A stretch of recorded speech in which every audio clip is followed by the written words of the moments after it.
হযরত ইসমাঈল আলাইহিস সালাতু ওয়াস সালাম একদিন এক জনপদ দিয়ে যাচ্ছিলেন, দেখলেন পাহাড়ে ঘেরা, চতুর্পাশে পাহাড় আর মাঝখানে একটা সুন্দর উপত্যকা, কিন্তু সেখানে কোনো মানুষজন নাই।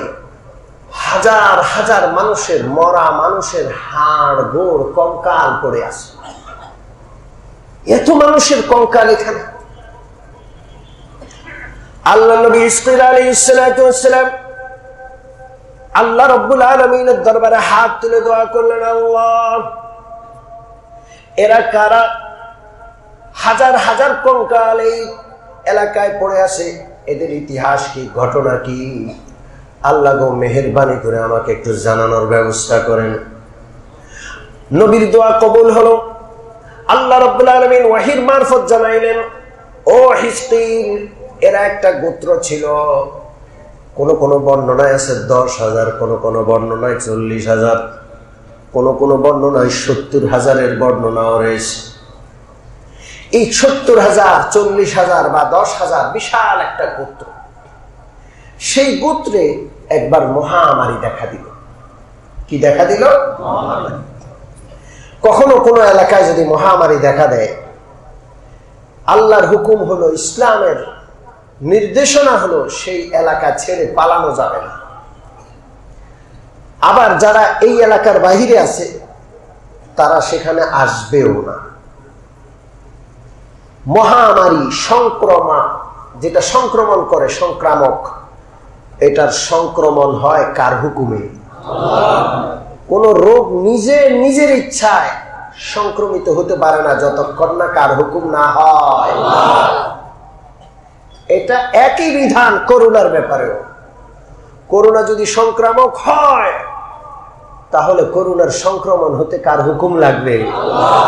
আমি নিজে করোনা রোগীর খেদমত করছি, মুমূর্ষ করোনা রোগীর খেদমত করেছি 2 সপ্তাহ ব্যাপী। আমার সর্দিও হয় নাই, কাশও হয় নাই। আমরা 4 ভাই খেদমত করছি, কারো কিছু হয় নাই। সম্মানিত মুসল্লিয়ানে কেরাম, এই জন্য সংক্রামক ব্যাধি যেখানে আছে সেখানে ঢুকাও যাবে না, আর সেখানে যারা আছে তারা পালায়াও যেতে পারবে না। যারা আছে ওখানে পালায়া গেলে, যারা রোগে আক্রান্ত, ওদের খেদমত আর সেবা কে করবে? ঠিক কি ঠিক না? এই যে করোনার সময় আমাদেরকে বিশ্ব স্বাস্থ্য সংস্থা এখন রোগ ব্যাধির ব্যাপারে যেই রকমের নির্দেশনা দেয়, সেটা পালন করতে গিয়া এমন অমানবিকতার শিকার হয়েছে কোন কোন করোনা রোগী, যেটা ভাষায় প্রকাশ করা যায় না। স্ত্রী স্বামীকে ভুলে গেছে, স্বামী স্ত্রীর কাছে যায় নাই, সন্তান বাবা মাকে ঘর থেকে বের করে দিয়েছে, সন্তান বাবা মাকে ঘরের ভিতরে আটকায় তালা বন্ধ করে দিছে, দরজা বন্ধ করে দিছে, কেউ কাছে যায় নাই। এটা কেমন কথা? এই জন্য সংক্রমণ করে কার হুকুমে? আল্লাহ। এই জন্য যেখানে সংক্রমণ হয়েছে সে এলাকা ছেড়ে পালানোর অনুমতি নেই। এই 70,000, 40,000 বা 10,000 যে এলাকায় বসবাস করত, ওখানে একটা মহামারী দেখা দিয়েছে। আল্লাহর হুকুম লঙ্ঘন করে এই লোকগুলো সেই এলাকা থেকে মুমূর্ষু রোগীদেরকে ফেলে রেখে নিজের প্রাণ বাঁচানোর জন্য পালায়া চলে আসছে।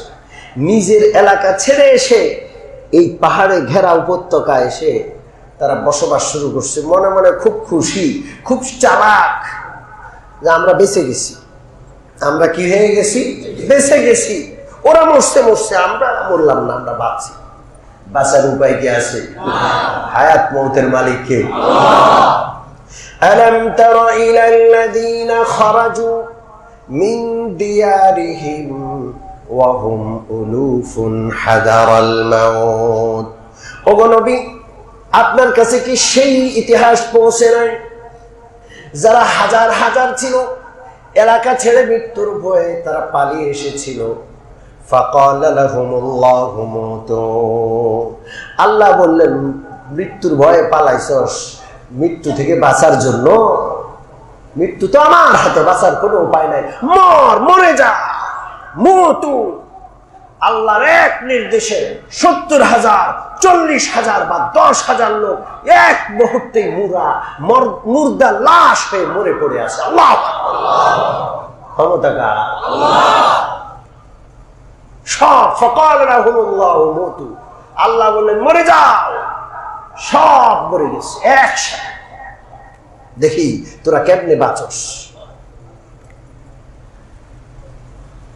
নবী যখন এই ঘটনা শুনলেন, আল্লাহর কাছে দুবারা হাত তুলে ফরিয়াদ করলেন, আল্লাহ এই যে কঙ্কাল গুলো পড়ে আছে একদিন তো আপনি জিন্দা করবেন, সবার হিসাব কিতাব গ্রহণ করবেন। আল্লাহ গো, আমার মন চায় একটু দেখি এদেরকে, আজকে আপনি একটু জীবিত করেন আমার চোখের সামনে। আল্লাহ নবীর দোয়া কবুল হয়ে যায়। আল্লাহ রব্বুল আলামিনের পক্ষ থেকে আওয়াজ আসে, ওহে হাড় সমূহ যায়, হাড়গুলো যারা পড়ে আছো তোমাদের উপর গোশত পড়ে যাক। হাড়ের উপর গোশতগুলো সুন্দরভাবে চড়ে গেল। আল্লাহর পক্ষ থেকে আবার আওয়াজ আসলো, গোশতের উপর রগ এবং চামড়াগুলো চড়ে যাক। আল্লাহর নির্দেশে গোশতের উপর চামড়া এবং রগগুলো সুন্দরভাবে সেজে গেল।